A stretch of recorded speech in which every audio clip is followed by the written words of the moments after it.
Pro Group Management. Workers' comp that works for you.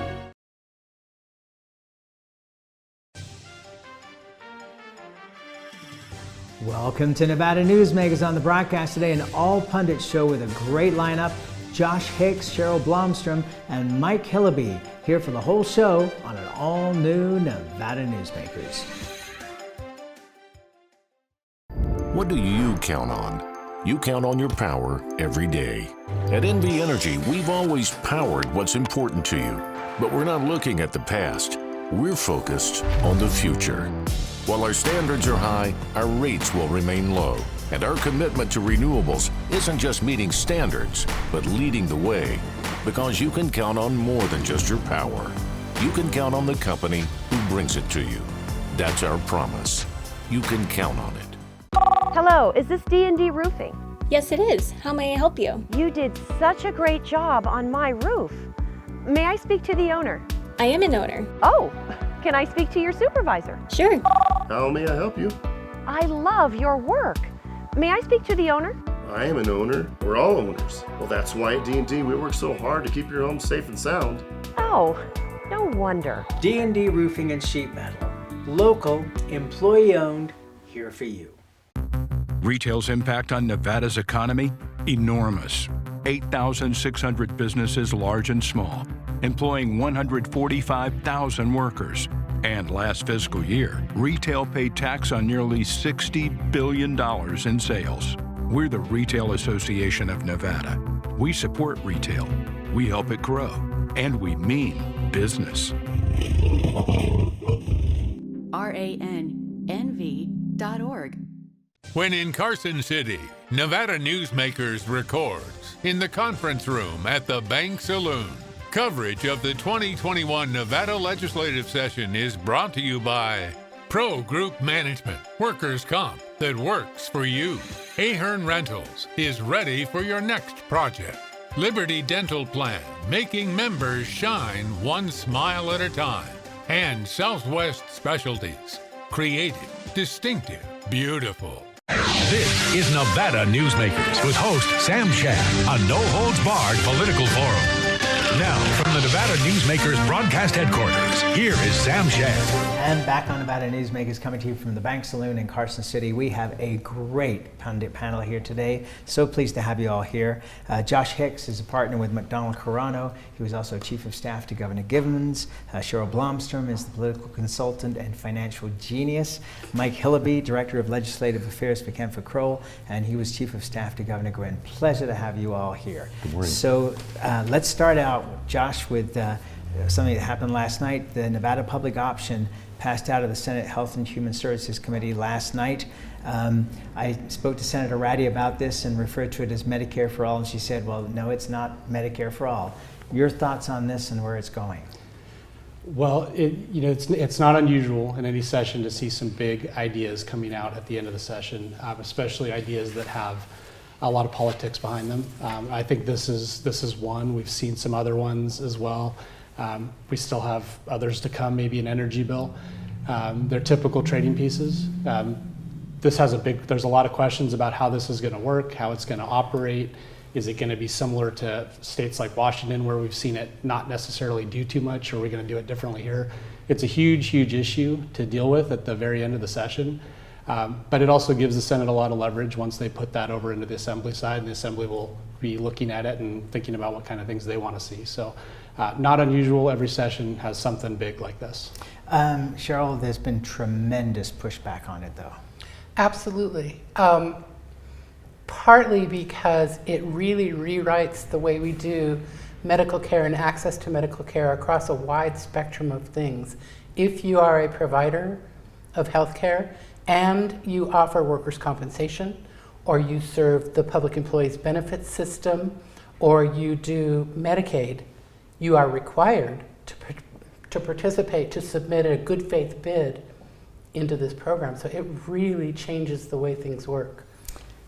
And with 2/3 of the population they're seeking to cover already eligible for either Medicaid for free or the Silver State Health Insurance Exchange that heavily subsidized it, free to $10 a month insurance, those people still aren't signing up for those programs.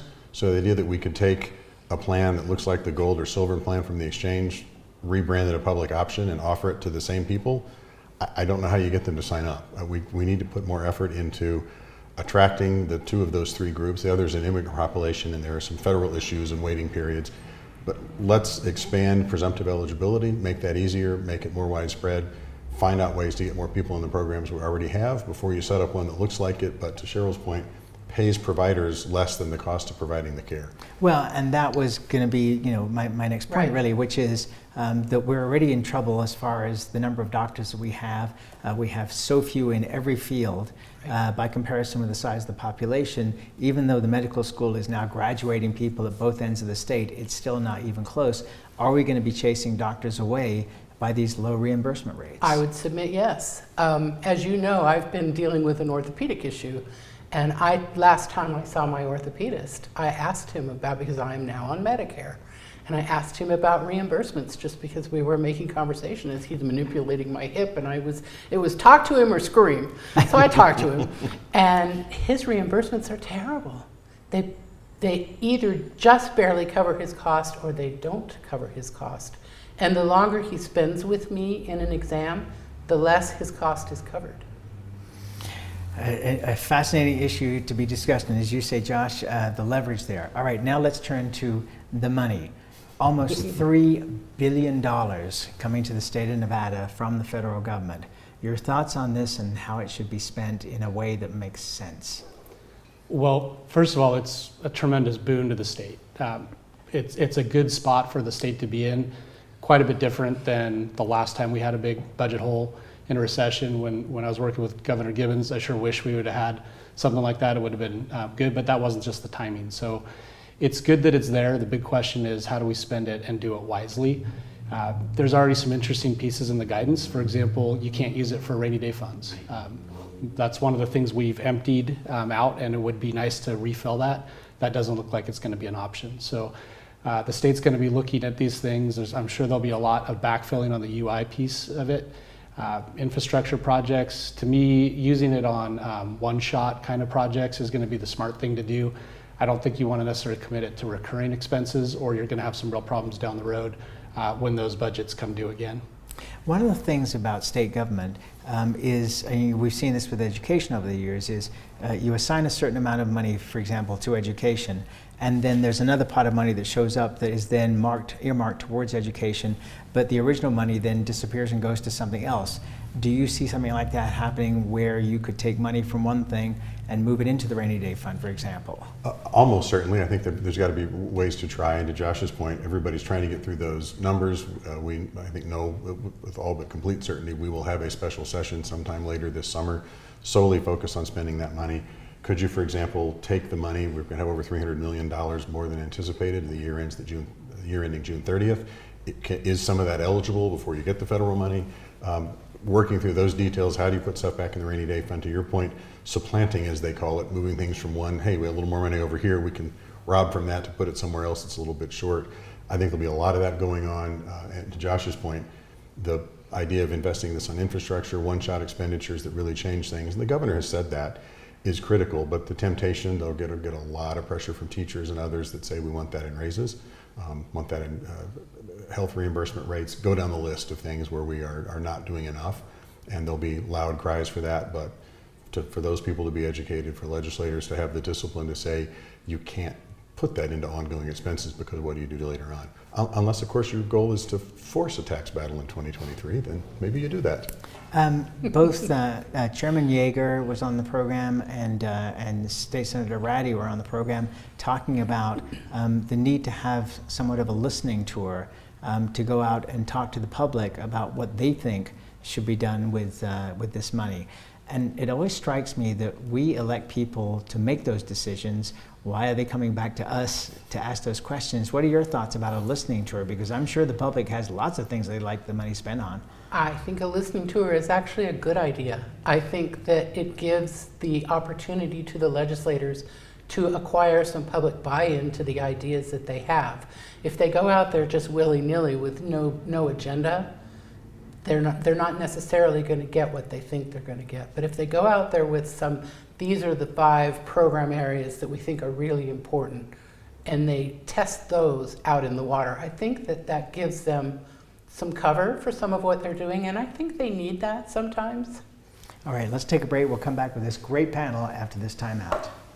Located in the heart of Carson City, the Bank Saloon, a historic watering hole with a modern feel. With a variety of classic cocktails, featuring Nevada spirits, space for private events, conferences, and an incredible atmosphere. The Bank Saloon offers a great location to work and play. Come visit us. Located at the corner of 5th and Carson. We'll save you a drink. Hey guys, are you watching the game at a friend's or the bar again because you can't watch at home with your wife? Or worse, because she kicked you out and kept your couch, your flat screen, and your kids? What's the one thing a man needs when he loses a good woman? A good lawyer. And when he loses a bad woman, he needs a great lawyer. What makes a good woman a bad woman? You tell me. You're the one that can't watch the game in your own home. I'm men's rights attorney Marilyn York, and I represent men in divorce, custody, and family law matters. Because of UMC, there's a wide open road ahead of me. Because of UMC, she can grow up with her twin sister. Because of UMC, I'm here to help you. UMC, the highest level of care in Nevada. The signs and symptoms of cataracts can start out small with subtle changes in your vision. So don't wait. Be proactive and take your vision into your own hands. If you're experiencing the onset of cataracts or just have questions, contact your eye care professional or call Eye Care Associates of Nevada today.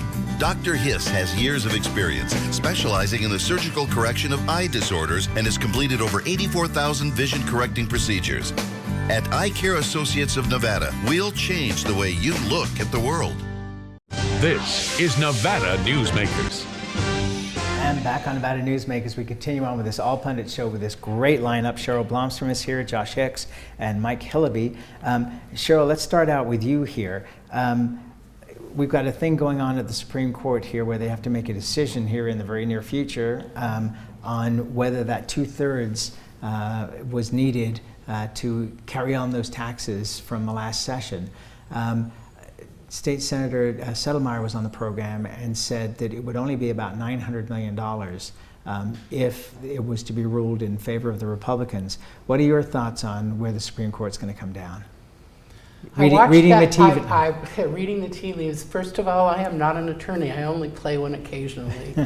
But I watched that hearing, or watched it, listened to it, and I thought the questioning was very pointed, and I thought Senator Settlemeyer's case received a boost, in my opinion, from that hearing.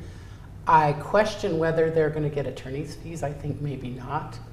I don't think there was a lot of support on the court for that. There is, when you sue an entity like a state or the legislature, you basically have to provide evidence of malign intent.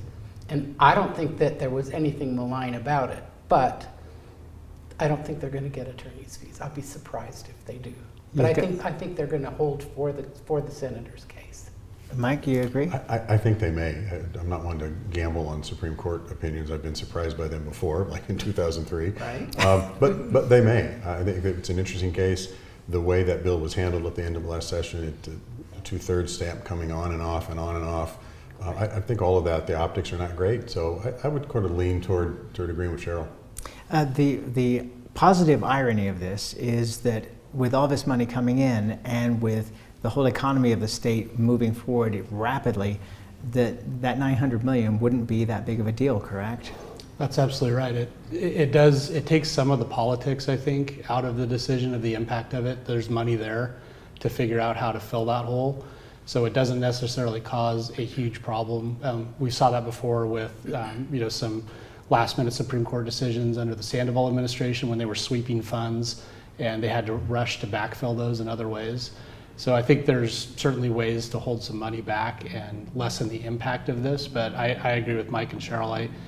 Watching that hearing, I think with the way the questions went, it seemed like the court was leaning towards finding that a 2/3 vote was required on that bill.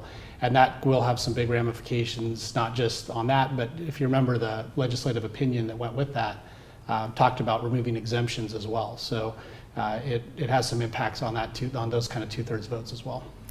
I think it's really important, if they do find that it upholds the will of the people in the constitutional provision that the people put into the Constitution requiring the 2/3. It wasn't willy-nilly. It was, we want this, and we want it by overwhelming numbers when the votes came in. And go ahead. Sorry, I'll just have one. When you said that, it reminded me of one thing. You know, one of the arguments in that case was that this was initially a bill at the legislature brought by Jim Gibbons, who was my old boss. And one of the arguments was that some of his comments suggested that it was to be read very narrowly. And I found that a little bit amusing because knowing my old boss, he certainly was not looking to narrowly construe the 2/3 rule. It was quite the opposite. Yes, that was a major plank of his election campaign. It was. All right, let's take another break. We'll come right back with this great panel after this timeout. Tamarack Casino is giving away 2 Mercedes-Benz during the $125,000 Benz or cash giveaways. Plus, players get 5 times points on video reels every Friday. Win 2 Mercedes-Benz now through May at Tamarack Casino. The Do It Right guys at Nevada Heating have one mission. Your air conditioner breaks down today. We fix it today. Why sweat for days while your air is down? When Nevada Heating can get the job done today, and you can get cool again. For nearly 50 years, locally owned Nevada Heating has been getting the job done right. Call today at 323-5585 or see us online at nevadaheating.com.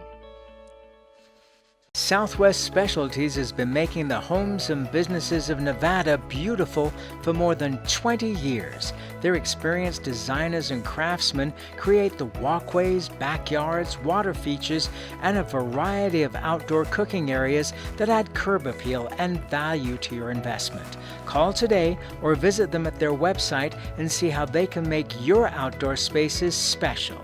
Southwest Specialties, creative, distinctive, beautiful.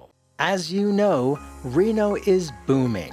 Toll's Development Company is helping it grow with insightful design and development, building community with every project, adding beauty, adding excitement, emphasizing our shared humanity. Reno is becoming bigger. Toll's Development is helping it become better, more livable, more enjoyable. To learn more, go to tollsdevelopment.com. tollsdevelopment.com. Tamarack Casino is giving away 2 Mercedes-Benz during the $125,000 Benz or cash giveaways. Plus, players get 5 times points on video reels every Friday. Win 2 Mercedes-Benz now through May at Tamarack Casino. This is Nevada Newsmakers. And back on Nevada Newsmakers, coming to you from Carson City. We have a great pundit panel here today with Cheryl Blomstrom, Josh Hicks, and Mike Hillerby. Josh, have you been surprised at the Biden administration's definition of infrastructure in terms of this new plan? I don't know if I've really been too surprised. I mean, I think they're going to try to make that broad, make it usable for as many things as you can. So I don't know if I can really say it's surprising. That's clearly been an issue around the state, infrastructure repairs in all kinds of different ways. Drinking water's in there. That's one of the things we've seen some really big public issues with that. So doesn't necessarily tie into the epidemic, but it does provide an opportunity to fix some of those kind of things. Well, you know, you bring up drinking water, and that makes me think of what's going on the East Coast right now with that pipeline that got shut down because of a cyber attack. And, you know, nobody ever wants to talk about critical infrastructure in the state of Nevada like power and water and what the potential problems could be from a cyber attack. We've had people on the program talking about how we protect the front door but not the back door when it comes to cybersecurity. Do you have concerns? I think so. I mean, I know from time and being in the government that things were not always as secure as you might imagine them to be as a member of the public. And it's not neglect, it's just a lack of resources to do something like that and a lack of expertise. So it is something that I think that would be very wise to look at because, you know, something like that could really cripple our state. I think you'll almost certainly see the federal government pull pipelines and other infrastructure in to the requirements to harden their cybersecurity the way public utilities do, that are already required under federal law. I can't imagine after seeing what we've seen the last few days that the federal government won't do that. And to your point on infrastructure, I think it's good. We're talking about broadband, another thing. It's interesting to hear a lot of Democrats talking about childcare, other things. How are those any less important as quote unquote infrastructure to help someone get to their job as a road or a bridge or high-speed internet? That's going to be at the core of interesting debate about what's the role of government, particularly the federal government. Is that the role they should be in, doing those kinds of things? And so this comes down to, are we in a Lyndon Johnson phase of American government where we're a change on the magnitude of the Great Society? Lyndon Johnson or FDR? I think that this administration has visions of going there. They're being pulled to their own left in ways large and small, and I'm not sure, not my cup of tea, obviously. We've had lots of conversations about the size of government. I don't know that this expansion of government at the end of the day is good for this country.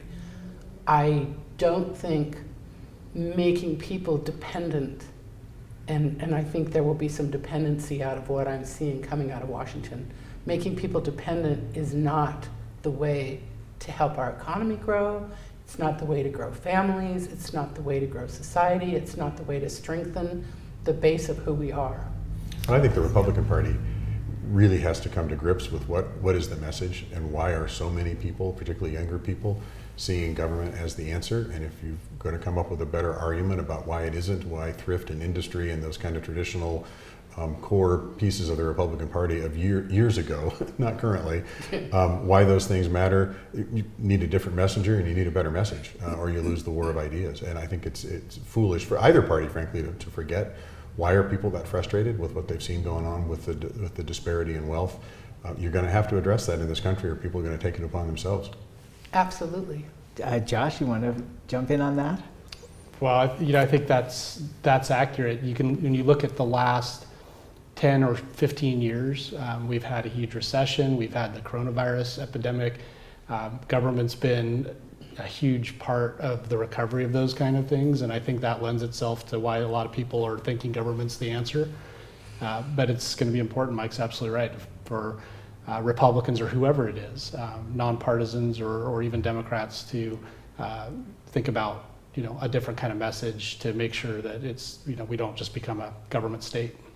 Well, one of the things that I've tried to bring up on this program, every time somebody has mentioned, a hint of it, is that there is a lot more bipartisanship at the legislature than people would imagine, considering our current political state. Do you see that? I do, and I think there's bipartisanship across the country. Where it isn't is in the halls of Congress. And they have a disproportionate, outsized, disgusting voice right now, on both sides. There's no conviviality there.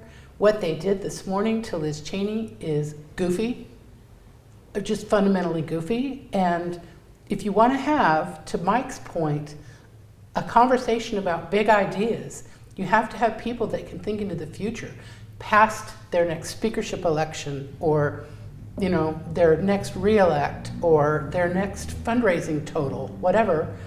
You have to have people that think beyond their own interests. Well, I think part of that is, I would agree with you, we have some level of bipartisanship in the legislature. I think it has waned in recent years. The public option bill was a good example that was presented by campaign political operatives to folks ahead of time. There were already mailers showing up in people's mailboxes, polls that had been done back in February.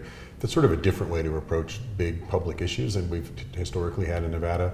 The expansion of the number of campaign staff and caucus campaign staff in that building, whispering in ears, I think has not been helpful at all for that part of the process. I think you still see it when it comes to natural resource issues and other things. For the business community, I think it's feeling pretty beleaguered this session, and there are just ideas that become political from the get-go. And again, the public option and that campaign on both sides, there's a national organization against the public option that was well armed and ready to go as well. And that's something I've been hearing a lot throughout this session, is the number of national operatives in the building, especially on the Democratic side, to be honest. Is that your sense too? It is my sense that operators are doing that. I think, another piece of that that's sometimes overlooked is term limits. And you have people in there for limited amounts of time. I think they're more susceptible to the campaign operative side of things. They're a little bit more stressed about a short period of time being in office and trying to get a lot done, as opposed to being in there and taking more of a long game approach to it. So I think those kind of things, and that's just the world we're living in. And I think we're going to stay in that for a long time. These operatives, they make their money by making issues big and big fights. That's what they try to do. So having them is not necessarily helpful. Okay, so let's go around the table just quickly. We've got about 10 seconds apiece here. Basically, the Biden administration has, 18 months to accomplish whatever they're going to accomplish? 18 months and a split, 50-50 split Senate and a very, very close House. They have a heavy lift. Mike? They do. I think the president's had a good first 100 and some odd days, and it is doing well. It'll be a challenge when we head into this midterm election. And you get the last word. I think the Biden administration is going to have to try to do something middle of the road, work with Republicans with that split Senate the way it is. The last thing they want, or the country needs, is something being accused of being rammed down and being partisan. So I think it'll be very telling to see how they approach that. And that's where we have to leave it. Thank you all so much. I know how busy you all are, and I really appreciate you taking the time to do this. You bet. Thank you, and we'll be right back. Truck drivers are some of the hardest working people you'll meet, delivering over 70% of America's freight and 92% of Nevada's. When there's a natural disaster, they're delivering critical supplies to help those communities recover and rebuild. Every sector of the economy and our nation's military rely on truck drivers. So let's take a moment to say thank you. On the open road or city streets, our truck drivers are rolling to make our economy and our nation stronger. Trucking moves America forward. The Do It Right guys at Nevada Heating have one mission. Your air conditioner breaks down today. We fix it today. Why sweat for days while your air is down, when Nevada Heating can get the job done today, and you can get cool again? For nearly 50 years, locally owned Nevada Heating has been getting the job done right. Call today at 323-5585 or see us online at nevadaheating.com. Take a look at Pro Group Management and see how your workers' comp requirements can be met head-on. By taking a proactive approach, Pro Group can assure that your company is meeting or exceeding state and federal standards. As you move forward in your industry, Pro Group moves with you, simplifying regulatory tasks, clearing the way so you can get the job done and look to your future success. Pro Group Management, workers' comp that works for you. As you know, Reno is booming. Toll's development company is helping it grow with insightful design and development, building community with every project, adding beauty, adding excitement, emphasizing our shared humanity. Reno is becoming bigger. Toll's development is helping it become better, more livable, more enjoyable. To learn more, go to tollsdevelopment.com. tollsdevelopment.com. We'll see you on the next broadcast, coming to you from the Bank Saloon in Carson City. See you then.